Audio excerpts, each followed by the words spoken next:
கர்த்தரும் மகிமை நிறைந்த ஆண்டவருமாயிருக்கிற இயேசு கிறிஸ்துவின் நாமத்தினாலே அவருக்கும் அன்பின் வாழ்த்துக்கள். கர்த்தர் ஒவ்வொருவரிலும் பலத்த செய்கைகளை நடப்பித்து மகிமைப்படுத்துவாராக. இந்த நாளுக்குரிய தியான வசனம் நீதிமொழிகள் 31 அதன் 30வது வசனம்.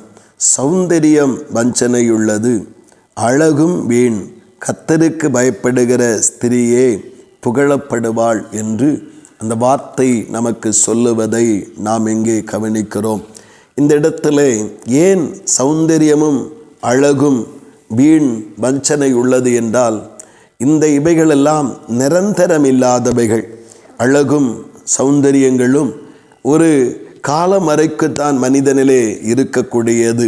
ஆனால் கர்த்தருக்கு பயப்படுகிற அந்த பயம் என்பது எல்லா வயதினருக்கும் எல்லா காலங்களிலும் எப்பொழுதும் நிலைத்திருக்கக்கூடியதுமாக இருக்கிறது. இந்த அழகை பார்த்து ஒருவர் புகழுவார் என்றால் அது கொஞ்ச காலம்தான். அடுத்து அந்த அழகின் ரூபங்கள் மாறி அவர்கள் வேறு விதமாக தோற்றமளிக்க ஆரம்பிப்பார்கள். ஆனால் கர்த்தருக்கு பயப்படுகிற, கர்த்தருக்கு முன்பாக செம்மையான ஜீவிதத்தை கொண்டிருக்கிற ஒருவர், அவர் எப்பொழுதும் எல்லா காலத்திலும் எல்லா நிலையிலும் அழகாகவே வாழும்படிக்கு, அதிசயமான ஜீவிதம் பண்ணும்படிக்கு கர்த்தர் அவர்களுடைய வாழ்வை செழிப்பாக்கி நன்மையால் நிறைத்து நடத்துவதை காண முடிகிறது. இன்றைக்கு கர்த்தருக்கு பயப்படுகிற அந்த பயம் இல்லாதபடிக்கு என்ன தான் அழகு இருந்தாலும், என்னதான் சௌந்தரியங்கள் இருந்தாலும், உலக ஆஸ்தி ஐஸ்வர்யங்கள் இருந்தாலும், உலகத்தினுடைய நன்மைகளும் மேன்மைகளும் உயர்வுகளும் இருந்தாலும் அவைகள் வாழ்க்கையை அலங்கரித்து விடவோ இல்லை வாழ்க்கையை அழகாக மாற்றிக்கொள்ளவோ முடியாததாய் போய்விடுகிறது. காரணம், இவைகள் எல்லாமே நிரந்தரமற்றவைகள், மாறக்கூடியவைகள். ஆனால் வேதம் சொல்லுகிறது, கர்த்தருக்கு பயப்படுகிற ஒரு மனிதன்தான் அசையாமல் நிலைத்திருக்கிற ஒரு சீயோன் பர்வதத்தை போல அவன் இருக்க முடியும் என்று கர்த்தருடைய வார்த்தை சொல்லுகிறது. ஆண்டவருடைய நாமத்தினாலே கர்த்தரை நம்பியிருக்கிறவனுடைய வாழ்க்கையில காலங்கள் மாறும், சூழ்நிலைகள் மாறும், வயது ஒவ்வொரு நாளும் அது பெருகிக்கொண்டே இருக்கும். ஆனால் அவனுடைய வாழ்க்கையினுடைய ஸ்தோத்திரம், தன்மைகள், அவன் வாழ்க்கையிலே கர்த்தர் கொடுத்திருக்கிற ஆசீர்வாதங்கள், கிருபைகள் மாறாதபடி அவனை ஒரு சாட்சியாக நிறுத்தி கொண்டே இருக்கும். சிறு வயதிலே, வாலிப வயதிலே, முதிர் வயதிலேயும் கர்த்தருக்கு பயப்படுகிற மனிதன் அழகான ஒரு தேவ பிள்ளையாக இந்த உலகத்திற்கு இயேசுவை இந்த உலகத்திற்கு கர்த்தருடைய மகிமையை வெளிப்படுத்துகிற ஒரு அழகு நிறைந்தவர்களாக வாழ முடியும். வாழ கர்த்தரும் கிருபை கொடுக்கிற தேவனாய் இருக்கிறார்.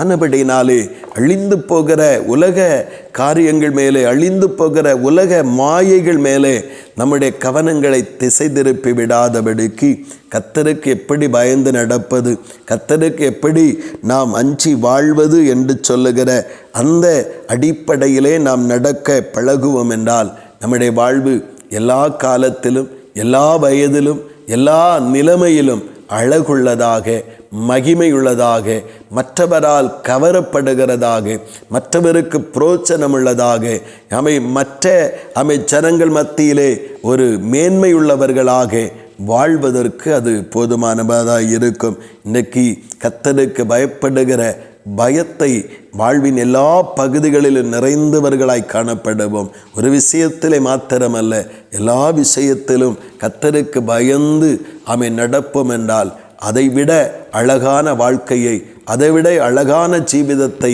வேறெங்கேயும் பெற்றுக்கொள்ள முடியாது. இப்படி வாழ்க்கையை கர்த்தருக்கு பயப்படுகிற பயத்தினால் நாம் அலங்கரித்து கொள்ளுவோம். இப்பொழுதும் எப்பொழுதும் நற்சாட்சி உள்ளவர்களாகவும், கிறிஸ்துவினுடைய மகிமையை வெளிப்படுத்துகிறவர்களாகவும், கிறிஸ்துவினுடைய அந்த பூரணமான அழகை பிரதிபலிக்கிறவர்களாகவும் தேவனாகிய கர்த்தர் இந்த பூமியிலே நம்மை நிறுத்துவார்.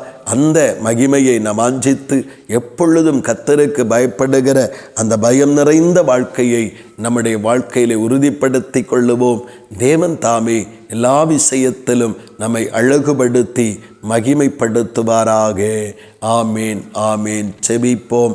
பரலோகத்தின் நல்ல ஆண்டவரே, நல்ல இந்த காலை நேரத்திற்காக உமக்கு ஸ்தோத்திரம் தகப்பனே. இந்த உலகத்திலே சௌந்தரியமும் வஞ்சனை உள்ளது, அழகும் வீணாயிருக்கிறது. கர்த்தருக்கு பயப்படுகிற ஸ்திரியே புகழப்படுவார். ஸ்திரீயாகட்டும் புருஷனாகட்டும் கர்த்தருக்கு பயந்து நடப்பான் என்றால் அவன் புகழப்படுவான். காரணம், இந்த உலகத்திலே உலகம் எதிர்பார்க்கிற அழகும் அறிவும் மாறிக்கொண்டே இருக்கும். வயது வித்தியாசமாகும் பொழுது, வயதாகும் பொழுது, காலங்கள் மாறும் பொழுது, வேறு ஏதாகிலும் தீமையில் அகப்படும் பொழுது சௌந்தரியமும் அழகு மாறிக்கொண்டே இருக்கும். ஆனால் கர்த்தருக்கு பயந்து நடக்கிற ஒரு மனிதன் அல்லது ஒரு மனுஷியினுடைய வாழ்க்கையில் கர்த்தரால் கொடுக்கப்படுகிற அழகான வாழ்க்கை, அழகான ஜீவிதம், சாட்சியின் ஜீவிதம் அவர்கள் எப்பொழுதும் அவர்கள் ஜீவிக்கும் பொழுது ஆண்டவரே வாலி வயதில் முதிர் வயதில் ஸ்தோத்திரம் அவர்களுக்கு அழகான ஒரு வாழ்வை இந்த உலகத்திற்கு கொடுத்து விடுகிறது. மட்டுமல்ல, அந்த ஆவிக்குரிய அழகிலே அநேகர் ஸ்தோத்திரம் மாறுதல் அடைய அது ஏதுவாகவும் மாறுகிறது. தகப்பனே, இந்த உண்மையை புரிந்து கொண்டவர்களாய் கர்த்தருக்கு பயப்படுகிற பயத்தை வாழ்வின் எல்லா பகுதிகளிலும் நிறைந்திருக்க பண்ண கர்த்தரங்களுக்கு கிருபை தாரும். அப்படியே நீங்கள் செய்கிறபடியாய் ஸ்தோத்திரம். இயேசு கிறிஸ்துவின் மூலம் செபிக்கிறோம் ஜீவனுள்ள நல்ல பிதாவே. ஆமீன், ஆமீன்.